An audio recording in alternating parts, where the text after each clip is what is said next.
இன்று நாம் ஆதியாகமத்தின் 10 மற்றும் 11ஆம் அதிகாரத்தின் வசனங்களை முழுமையாக வாசிக்கலாம். நோவாவின் குமாரராகிய சேம் காம் யாப்பேத் என்பவர்களின் வம்சவரலாறு. ஜலப்பிரளயத்துக்கு பின்பு அவர்களுக்கு குமாரர் பிறந்தார்கள். யாப்பேத்தின் குமாரர் கோமர், மாகோகு, மாதாய், யாவான், தூபால், மேசேக்கு, தீராஸ் என்பவர்கள். கோமரின் குமாரர் அஸ்கினாஸ், ரிப்பாத்து, தொகர்மா என்பவர்கள். யாவானின் குமாரர் எலிசா, தர்ஷிஸ், கித்தீம், தொதானீம் என்பவர்கள். இவர்களால் ஜாதிகளுடைய தீவுகள் அவனவன் பாஷையின்படியேயும் அவரவர்கள் கோத்திரத்தின்படியேயும் ஜாதியின்படியேயும் வேறு வேறு தேசங்களாய் பகுக்கப்பட்டது. காமுடைய குமாரர் கூஷ், மிஸ்ராயிம், பூத், கானான் என்பவர்கள். கூஷேடைய குமாரர் சேபா, ஆவிலா, சப்தா, ராமா, சப்திகா என்பவர்கள். ராமாவின் குமாரர் சேபா, திதான் என்பவர்கள். கூஷ் நிம்ரோதை பெற்றான். இவன் பூமியிலே பராக்கிரமசாலியானான். இவன் கர்த்தருக்கு முன்பாக பலத்த வேட்டைக்காரனாயிருந்தான். ஆகையால் கர்த்தருக்கு முன்பாக பலத்த வேட்டைக்காரனான நிம்ரோதை போல என்னும் வழக்கச்சொல் உண்டாயிற்று. சினையார் தேசத்திலுள்ள பாபேல், ஏரேக், அக்கா, கல்னே என்னும் இடங்கள் அவன் ஆண்ட ராஜ்யத்திற்கு ஆதிஸ்தானங்கள். அந்த தேசத்திலிருந்து அசூர் புறப்பட்டு போய் நினிவேயையும் ரெகோபோத் பட்டணத்தையும் காலாகையும். நினிவேக்கும் காலாகுக்கும் நடுவாக ரெசேனையும் கட்டினான். இது பெரிய பட்டணம். மிஸ்ராயிம், லூதீமையும், அனாமீமையும், லெகாபீமையும், நப்தூகீமையும், பத்ரசீமையும், பெலிஸ்தரின் சந்ததிக்கு தலைவனாகிய கஸ்லூகீமையும், கப்தோரீமையும் பெற்றான்.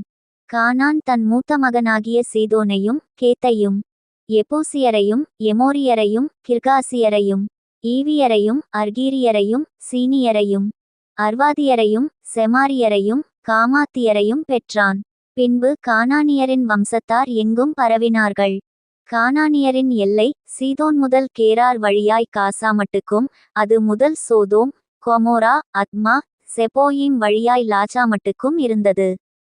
இவர்கள் தங்கள் தேசங்களிலும் தங்கள் ஜாதிகளிலுமுள்ள தங்கள் வம்சங்களின்படியேயும் தங்கள் பாஷைகளின்படியேயும் காமுடைய சந்ததியார்.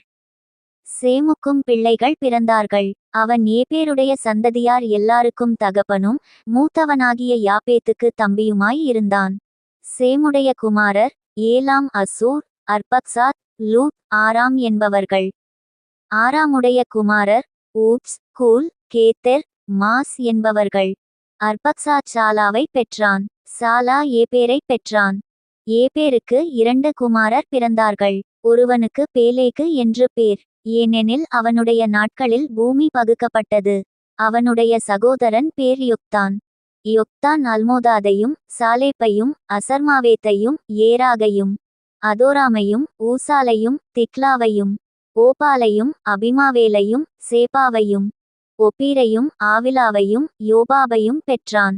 இவர்கள் அனைவரும் யொக்தானுடைய குமாரர். இவர்களுடைய குடியிருப்பு மேசா துவக்கி கிழக்கேயுள்ள மலையாகிய செப்பாருக்கு போகிற வழிமட்டும் இருந்தது.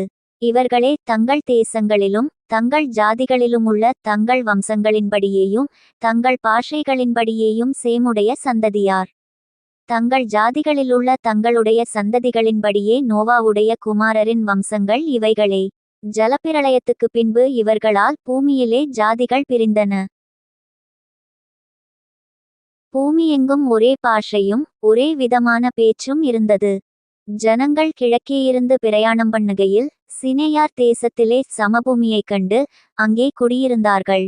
அப்பொழுது அவர்கள், நாம் செங்கல் அறுத்து அதை நன்றாய்ச் சுடுவோம் வாருங்கள் என்று ஒருவரோடொருவர் பேசிக்கொண்டார்கள். கல்லுக்கு பதிலாக செங்கல்லும் சாந்துக்கு பதிலாக நிலக்கீலும் அவர்களுக்கு இருந்தது. பின்னும் அவர்கள், நாம் பூமியின் மீதெங்கும் சிதறிப்போகாதபடிக்கு நமக்கு ஒரு நகரத்தையும் வானத்தை அளாவும் சிகரமுள்ள ஒரு கோபுரத்தையும் கட்டி நமக்கு பேர் உண்டாக பண்ணுவோம் வாருங்கள் என்று சொல்லிக்கொண்டார்கள். மனுபுத்திரர் கட்டுகிற நகரத்தையும் கோபுரத்தையும் பார்க்கிறதற்கு கர்த்தர் இறங்கினார். அப்பொழுது கர்த்தர், இதோ ஜனங்கள் ஒரே கூட்டமாய் இருக்கிறார்கள். அவர்கள் அனைவருக்கும் ஒரே பாஷையும் இருக்கிறது. அவர்கள் இதைச் செய்யத் தொடங்கினார்கள். இப்பொழுதும் தாங்கள் செய்ய நினைத்தது ஒன்றும் தடைபடமாட்டாது என்று இருக்கிறார்கள். நாம் இறங்கிப்போய் ஒருவர் பேசுகிறதை மற்றொருவர் அறியாதபடிக்கு அங்கே அவர்கள் பாஷையை தாறுமாறாக்குவோம் என்றார். அப்படியே கர்த்தர் அவர்களை அவ்விடத்திலிருந்து பூமியின் மீதெங்கும் சிதறிப்போக பண்ணினார். அப்பொழுது நகரம் கட்டுகிறதை விட்டுவிட்டார்கள். பூமியெங்கும் வழங்கின பாஷையை கர்த்தர் அவ்விடத்தில் தாறுமாறாக்கினபடியால் அதின் பேர் பாபேல் எண்ணப்பட்டது. கர்த்தர் அவர்களை அவ்விடத்திலிருந்து பூமியின் மீதெங்கும் சிதறிப்போக பண்ணினார். சேமுடைய வம்சவரலாறு. ஜலப்பிரளயம் உண்டாய் 2 வருஷத்திற்கு பின்பு சேம் 100 வயதான போது அர்பக்சாத்தை பெற்றான். சேம் அர்பக்சாத்தை பெற்றபின் 500 வருஷம் உயிரோடிருந்து குமாரரையும் குமாரத்திகளையும் பெற்றான். அர்பக்சாத் 35 வயதானபோது சாலாவை பெற்றான். சாலாவை பெற்றபின் அர்பக்சாத் 403 வருஷம் உயிரோடிருந்து குமாரரையும் குமாரத்திகளையும் பெற்றான். சாலா 30 வயதானபோது ஏபேரை பெற்றான்.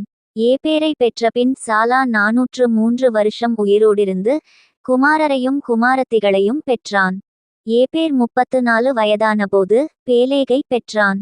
பேலேகை பெற்றபின் ஏபேர் 430 வருஷம் உயிரோடிருந்து குமாரரையும் குமாரத்திகளையும் பெற்றான். பேலேகு 30 வயதானபோது ரெகுவை பெற்றான். ரெகுவை பெற்றபின் பேலேகு 209 வருஷம் உயிரோடிருந்து குமாரரையும் குமாரத்திகளையும் பெற்றான். ரெகு 32 வயதானபோது செரூகை பெற்றான். செரூகை பெற்றபின் ரெகு 207 வருஷம் உயிரோடிருந்து குமாரரையும் குமாரத்திகளையும் பெற்றான். செரூகு 30 வயதானபோது நாகோரை பெற்றான். நாகோரை பெற்றபின் செரூகு 200 வருஷம் உயிரோடிருந்து குமாரரையும் குமாரத்திகளையும் பெற்றான். நாகோர் 29 வயதானபோது தேராகை பெற்றான். தேராகை பெற்றபின் நாகோர் 119 வருஷம் உயிரோடிருந்து குமாரரையும் குமாரத்திகளையும் பெற்றான். தேராகு 70 வயதானபோது ஆபிராம் நாகோர் ஆரான் என்பவர்களை பெற்றான். தேராகுடைய வம்சவரலாறு. தேராகு ஆபிராம் நாகோர் ஆரான் என்பவர்களை பெற்றான். ஆரான் லோத்தை பெற்றான். ஆரான் தன் ஜன்மபூமியாகிய ஊர் என்கிற கல்தேயர் தேசத்து பட்டணத்திலே தன் தகப்பனாகிய தேராகு மரிக்கும் முன்னே மரித்தான். ஆபிராமும் நாகோரும் தங்களுக்கு பெண் கொண்டார்கள். ஆபிரகாமுடைய மனைவிக்கு சாராய் என்று பேர். நாகோருடைய மனைவிக்கு மில்காள் என்று பேர். இவள் ஆரானுடைய குமாரத்தி. அந்த ஆரான் மில்காளுக்கும் இஸ்காளுக்கும் தகப்பன். சாராய்க்கு பிள்ளையில்லை, மலடியாயிருந்தாள். தேராகு தன் குமாரனாகிய ஆபிராமையும் ஆரானுடைய குமாரனும் தன் பேரனுமாயிருந்த லோத்தையும் தன் குமாரன் ஆபிராமுடைய மனைவியாகிய தன் மருமகள் சாராயையும் அழைத்து கொண்டு அவர்களுடனே ஊர் என்கிற கல்தேயருடைய பட்டணத்தை விட்டு கானான் தேசத்துக்கு போக புறப்பட்டான். அவர்கள் ஆரான் மட்டும் வந்தபோது அங்கே இருந்துவிட்டார்கள். தேராகுடைய ஆயுசு நாட்கள் 205 வருஷம். தேராகு ஆரானிலே மரித்தான்.